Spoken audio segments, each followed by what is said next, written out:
పని మీద మేము ఊరు వెళ్ళేసి వచ్చేలోపు హాల్‌కి అటాచ్డ్‌గా కిటికీ ఉంది. అయితే ఒక రోజంతా అబ్జర్వ్ చేస్తున్నాను. అక్కడ నల్లగా ఉంది. మామూలుగా ఇక్కడ పిచ్చుకలు, పావురాలు ఎగురుతూ ఉంటాయి. అయినా అది కంటిన్యూగా అక్కడే ఉంటుంది. నైట్ టైమ్ చూసినప్పుడు నాకు భయమేసింది. ఏంటబ్బా ఇక్కడ నల్లగా ఉంది అని. సరే అని పగలయ్యాక చూస్తే పగలు కూడా నల్లగానే ఉంది. ఇంకా పగలేం భయం ఉండదు కదా అనేసి ఆ కిటికీ ఓపెన్ చేసి చూసేసరికి పావురం ఉంది. జనరల్‌గా ఎప్పుడూ అది కిటికీ ఓపెన్ చేసి పెడుతుంటాము బాబు ఆడుకుంటాడని. అయితే అక్కడ పావురం ఉందనేసి ఓపెన్ చేసి చూసేసరికి గూడు పెట్టుకొని ఉందనమాట. అనిపించింది ఇదేమైనా పిల్లలు పెట్టిందా అని. అంటే పిల్లలు ఫస్ట్ పెట్టవు కదా, ఎగ్సే పెడతాయి కదా పావురాలు. అయితే ఎగ్స్ కూడా ఏం లేవు. మరి ఇది ఎందుకు గూడు కట్టుకుంది అనేది అనుకున్నాను. అలానే సరేలే ఎలాగో గూడు కట్టుకుంది కదా, ఇంకా మరి అది ఏమన్నా ప్రెగ్నెంట్ ఏమో అనేసి నాకు అప్పుడే అనిపించింది. జనరల్గా పిచ్చుకలు, పావురాలు కానీ ఎక్కడా కూడా గూడు పెట్టుకో, ట్రస్టెడ్ ఉన్న ప్లేసెస్లో మాత్రమే గూడు పెట్టుకుంటాయంట. అయితే నాకేమనిపించిందంటే మేము ఇంట్లో లేని టైం చూసి అవి గూడు పెట్టుకున్నాయేమో అనిపించింది. మేముంటే ఎవ్రీడే విండోస్ ఓపెన్ చేస్తూ ఉంటాం, అవి చూస్తూ ఉంటాయి. ఎందుకంటే వాటికి ఈ సందులో అలవాటు అనమాట. అయితే ఆ పావురం ఏం చేసిందంటే కొన్ని రోజులు ఒక 1 వీక్ అలా ఉండేసరికి 2 ఎగ్స్ పెట్టింది. 2 ఎగ్స్ పెట్టాక ఇంకా అప్పుడు అనిపించింది అసలు దాని నుంచి కదిలిపోవట్లేదు కదా. 2 ఎగ్స్ పెట్టింది, తర్వాత పిల్లలు వచ్చినాయి అనమాట. ఒకరోజు నాకు అది కంటిన్యూగా అక్కడే ఉంటుంది ఎప్పుడు చూసినా కానీ. ఒకరోజు సడన్గా గూడు మాత్రం ఉంది, పావురం లేదనమాట కిటికీ యువతల నుంచి చూస్తే. సో విండో ఓపెన్ చేసి చూస్తే 2 పావురాలు పెట్టారనమాట, చిన్న చిన్న పిల్లలు. పావురాలు ఉన్నాయి, చిన్న వాటి పిల్లలు. ఇంకా అదేమో బయటికి వెళ్ళింది మేత తీసుకురావడానికి అనుకుంటా వాటికి, ఇంకా అలానే అది తినడానికి. ఆ పావురాలు పుట్టి అయితే ఇప్పటికీ కరెక్ట్గా ప్రతిరోజు చూస్తున్నాము. సో నేను ప్రతిరోజు అనుకుంటున్నాను వాటికి కొంచెం బియ్యం గింజలు పెడతాము. ఊర్లో అమ్మనేమో అక్కడ ఇంటి బయట పావురాలకి వాటరు, అట్లనే బియ్యం గింజలు, లేకపోతే జొన్నలో సొద్దులో ఏ ఉంటే అవి గింజలు వేసేదనమాట వాటికి. సో నేను మా అమ్మకు కూడా కాల్లో చెప్పాను, ఇలా పావురం ఉంది అనేది పిల్లల్ని పెట్టింది మా అనేసి. అంటే నువ్వు కూడా రోజు కొంచెం అన్నం మిగిలింది కానీ లేదంటే బియ్యం గింజలు కానీ పెట్టు, కొంచెం వాటికి బాగుంటుంది అనేసి అన్నది.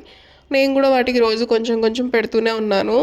ఒకరోజు సడన్గా నేను బియ్యం గింజలు పెట్టినందుకు ఏమో తెలియదు కానీ 1కి 4 పావురాలు వచ్చాయన్నమాట. కొంచెం ఎక్కువగానే పెట్టానులే, నా చేయి పెద్దది, మరి నేను కొంచెం కొంచెం అయితే పెట్టలేను, ఏది పెట్టినా ఎక్కువగానే పెడతాను.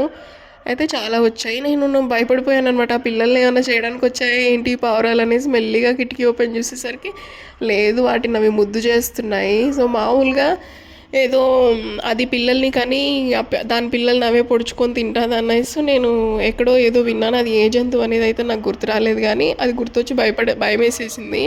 కొడదాం అనుకున్నా కానీ తర్వాత అనిపించింది లేదులే, పక్షులు ఈ చిన్నపిల్లలు సేఫ్గానే ఉన్నాయిలే అనేసి ఇంకా మళ్ళీ రిలాక్స్ అయిపోయాను. ఇంకా తర్వాత ఎవ్రీడే వాటికి అలానే బియ్యం పెడుతూ ఉన్నాను. అవి పుట్టిన తర్వాత కరెక్ట్గా అవి పుట్టి ఇప్పుడు 15 డేస్ అయిందని. ఎగ్స్ పెట్టేసి 1 మంత్ అయిపోయింది కదా. తర్వాత అవి పుట్టి 20 డేస్ అవుతుంది అనుకుంటా. ఇప్పుడు ఒక 2-3 డేస్ నుంచి రెక్కలు ఇప్పుకొని ట్రై చేస్తుంది అనమాట ఎగిరిపోవడానికని. నాకైతే భలే హ్యాపీగా అనిపిస్తుంది వాటిని చూస్తే. అప్పుడు అనిపించింది మనుషులైనా మనం చిన్నపిల్లల్ని చూస్తుంటాం కదా పుట్టినప్పటి నుంచి, వాళ్ళ గ్రోత్ ఎదుగుదల డే బై డే ఎలా ఉంటుందో.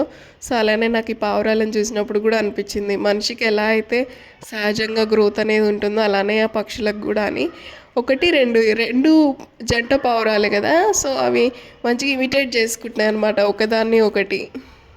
చాలా ట్రై చేస్తున్నాయి 3 డేస్ నుంచి. అవి అయితే రెక్కలు ఎగిరేసుకుంటూ ఎగిరిపోవాలి అనేసి నాకు తెలిసి ఇంకొక 10 రోజులు 15 రోజులు అయితే అవి కూడా వాళ్ళ అమ్మలాగా ఎగిరిపోతాయి అనుకుంటాను. సో అప్పుడు ఇంకా ఇక్కడ పిచ్చుక గూడు కాదు, ఇది పావురం గూడు కూడా ఉండదు. ఇంకా ఆ పావురం గూడు నిండా కూడా వాటి పెంట ఉంటుంది కదా, సో అదంతా ఫామ్ అయిపోయింది. ఇంకా అది ఎగిరిపోయినప్పుడు అదంతా కూడా క్లీన్ చేసేసుకోవాలి.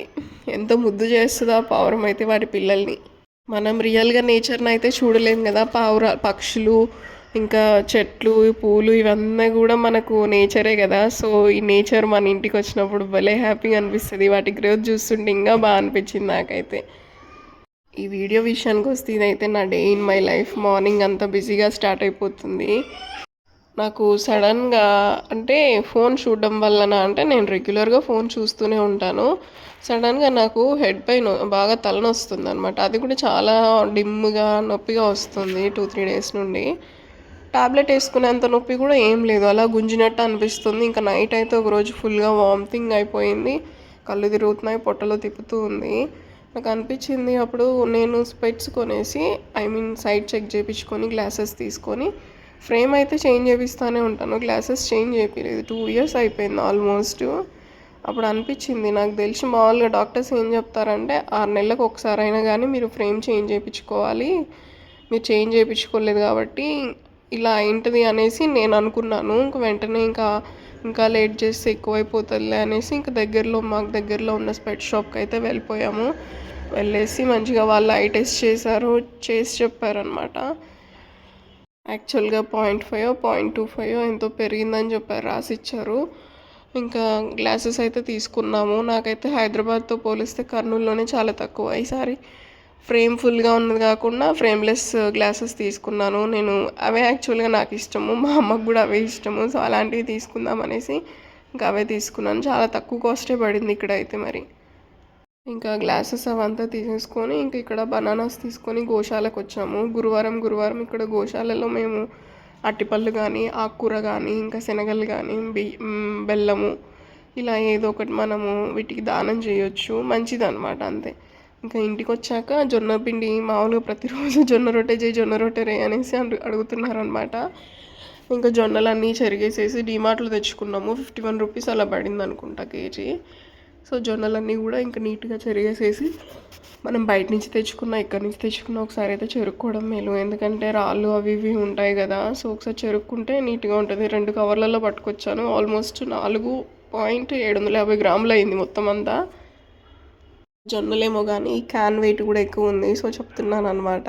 సో వెయిట్ వేయించేటప్పుడు క్యాన్ కాకుండా జొన్నలు మాత్రమే వెయిట్ వేపివ్వండి, లేకపోతే ఇది క్యాన్ 1.5 kg ఉంటుంది, ఎక్కువైపోతుంది అనేసి. సో ఈ చాటలు ఇంకా ఎంతమంది యూస్ చేస్తున్నారు, ఇప్పుడు అంతా కూడా ప్లాస్టిక్ చాటలు వచ్చేసాయి కదా. ఇక్కడైతే ఇంకా నేను ఫుల్ మకానా కర్రీ చేస్తున్నాను. సో ఫస్ట్ టైం ట్రై చేసిన, ఎప్పటి నుంచో అనుకుంటున్నాను.